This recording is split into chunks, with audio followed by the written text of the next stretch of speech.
Hey everyone, welcome back to my channel. Before we dive into today's spine-chilling story, make sure to hit that subscribe button and ring the notification bell because trust me, you don't want to miss what's coming up. So picture this, an old school nestled deep in the mountains of Vermont, where childhood exists only in memories, where every hallway and every brick wall hides dark secrets from the past.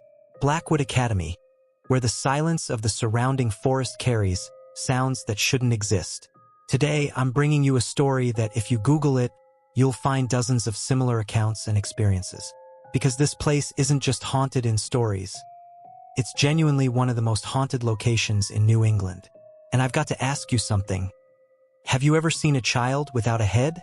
Or heard stories about entities that roam around missing their most important body part? People say that if you visit Blackwood Academy, you'll encounter a headless child who still wanders those grounds to this day. Visitors report feeling like someone's constantly watching them from behind, like unseen eyes are following their every move. And this isn't just folklore.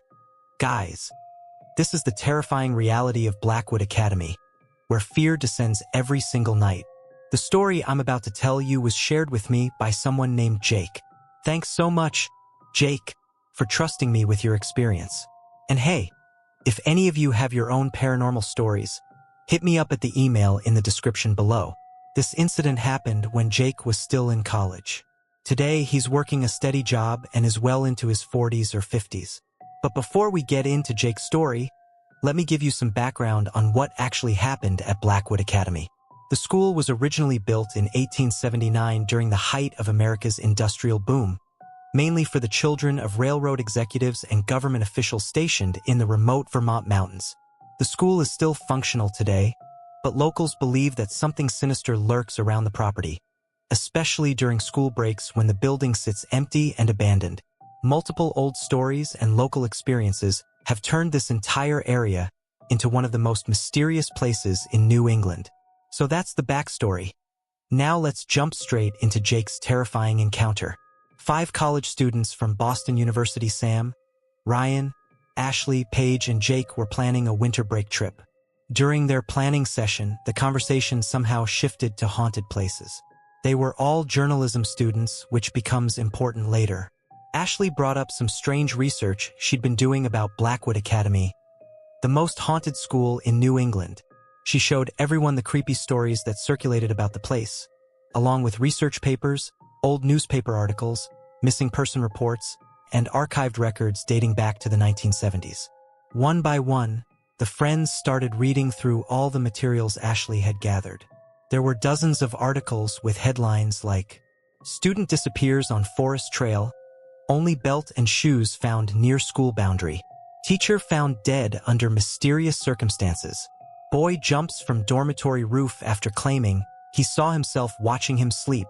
Every single news clipping told a different mystery, and none of them had any real closure. All the cases had been abruptly archived without explanation. After seeing all this evidence, curiosity started eating away at all 5 friends. What was it about this place that caused so many unexplained incidents? And these weren't normal cases, they all had paranormal connections. As they kept talking, they decided to visit the place themselves. They wanted to see if what was happening there was real, or if it was all just made-up stories. Maybe there really was something paranormal going on, or maybe someone was using the paranormal reputation to cover up actual crimes. So to investigate this story, the 5 friends traveled to the local area, where they heard even more conflicting stories. Some locals said the place was haunted by ghosts. Others claimed there was a headless child roaming around. Some said children had gone missing there. Everyone had a different story. When they arrived, they discovered it wasn't just Blackwood Academy that was supposedly haunted. There were also the surrounding mountain roads and an entire forest that locals considered cursed. The school, the road, and the forest people had reported seeing the same things in all 3 locations at different times. Ghosts, spirits, and unexplained mysteries everywhere. The next day, the group met up again and decided they were definitely going to Blackwood Academy. They'd made up their minds. They were going to investigate this place firsthand. On December 21st, all 5 set out on their trip. They'd taken a local taxi from Burlington and by the time they reached the outskirts of the small mountain town, things started feeling off. The driver was a middle-aged local guy who seemed friendly at first, but as they got closer to Blackwood Academy, his expression started changing. The car came to a narrow dirt road with forest on one side and a small ravine on the other.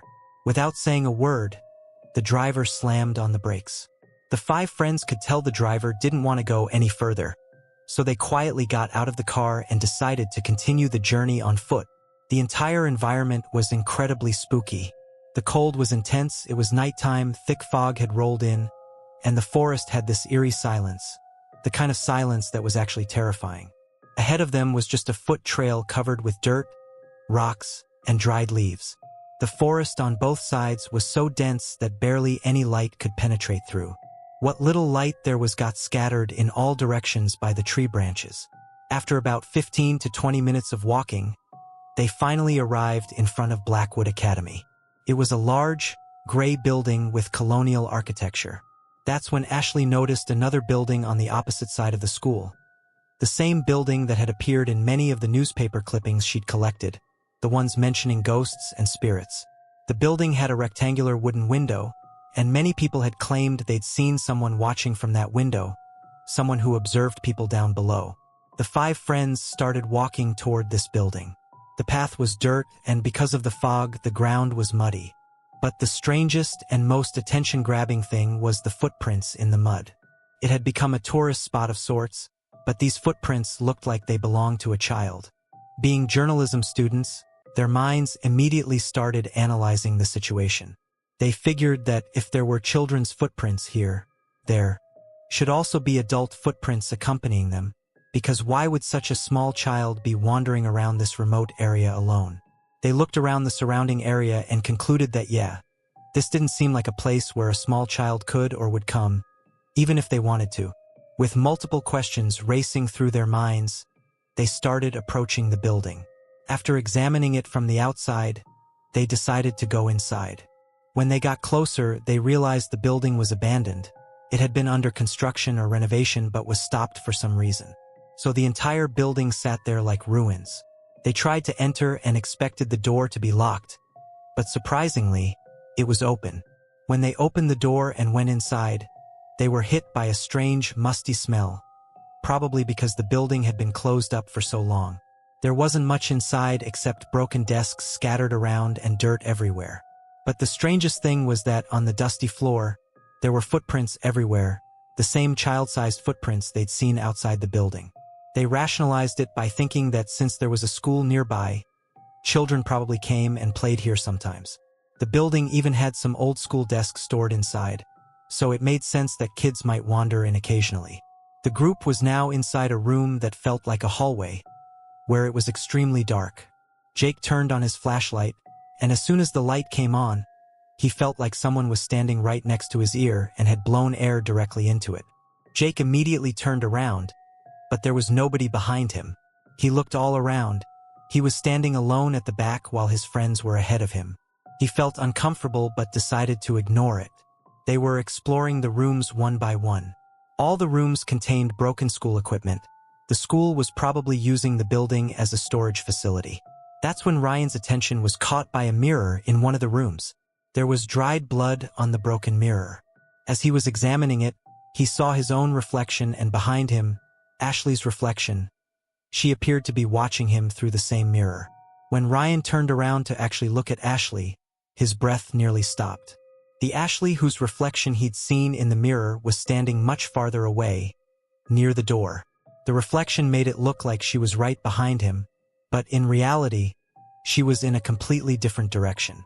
Ryan thought maybe he was just imagining things, but this realistic hallucination seemed way too strange. While Ryan was processing all this, everyone suddenly heard Jake screaming.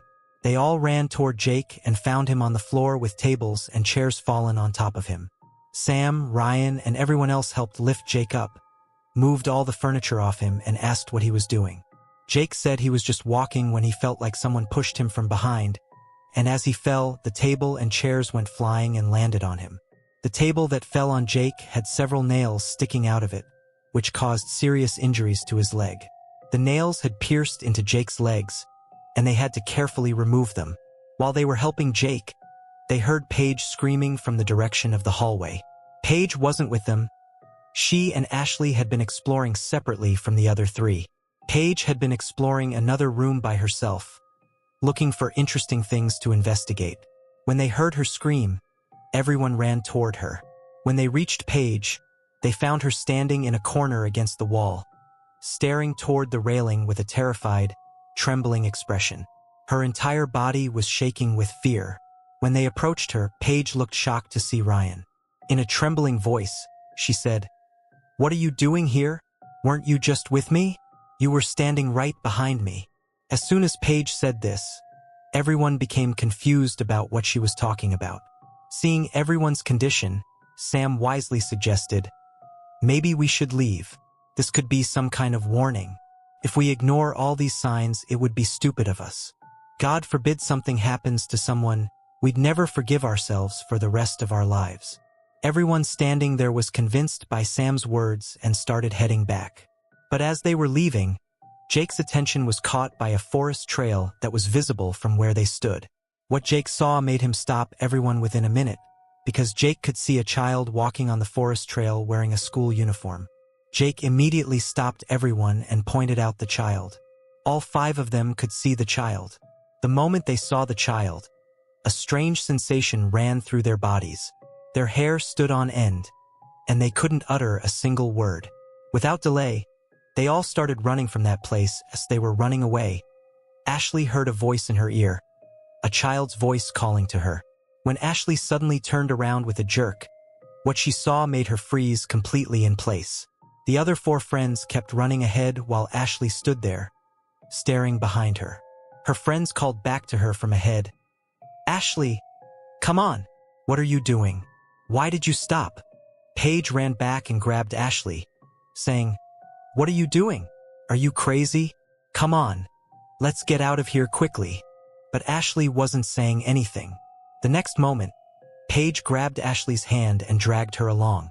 As Ashley snapped back to her senses, she told everyone, "Come on. Let's get out of here quickly." They all ran out of the building and started heading through the forest. They had to walk some distance through that forest path because barely anyone came to that area at that time, and during winter it gets dark very early. They all started walking rapidly. Everyone had a strange fear inside them. Nobody was talking to anyone or reacting to anything. Everyone was focused on just running, just getting away from that building. After getting quite far from the building, when they felt they'd covered enough distance, they stopped at one spot and all turned back to look at the building and school. It had become completely dark, and in that darkness, the place looked terrifying. That's when they heard the sound of rustling leaves. When they followed the sound and looked to the other side, they saw a child in a school uniform walking by, heading straight toward the building they just fled from. The child was taking the same path they'd used to escape. Seeing this child, all 5 started running again. The child didn't even turn to look at them. It was just heading toward the building. But these 5 got so scared that they decided to run away from there. After running for another 10 minutes or so, they finally reached the other side of the forest where some vehicles were still operating. They managed to stop a local van. The driver stopped. They all got in and said, "Please, take us away from here." They were all terrified and completely drenched in sweat. The driver also asked, "What happened? Did you see something? You came from that path. Did something appear to you?" But the 5 didn't say anything. They were analyzing whether what they'd seen was real or just their imagination. And if it was real, then they'd seen a ghost for the first time in their lives. As they were heading back to their dorm, the 5 were discussing among themselves, "What was that? What did we see? How was all this possible?" That's when Paige asked Ashley, "At that time while we were running away, you suddenly stopped in the corridor. When I came to shake you, you weren't even listening. You were just staring in the other direction. What did you see there?" Ashley then explained, "When I was running, I heard someone screaming in my ears. Someone was calling me. When I stopped and looked in that direction, I saw a body, a child's body without a head. The child had no head at all, and it was just wandering around there." Hearing this, everyone was scared once again. Sam said, "Look, Let's forget whatever happened and don't discuss this anymore. We all have to live alone in the dorm, and the more we think about this, the more disturbed we'll become. End this topic right here. After today, nobody will discuss this topic. Forget that anything like this ever happened.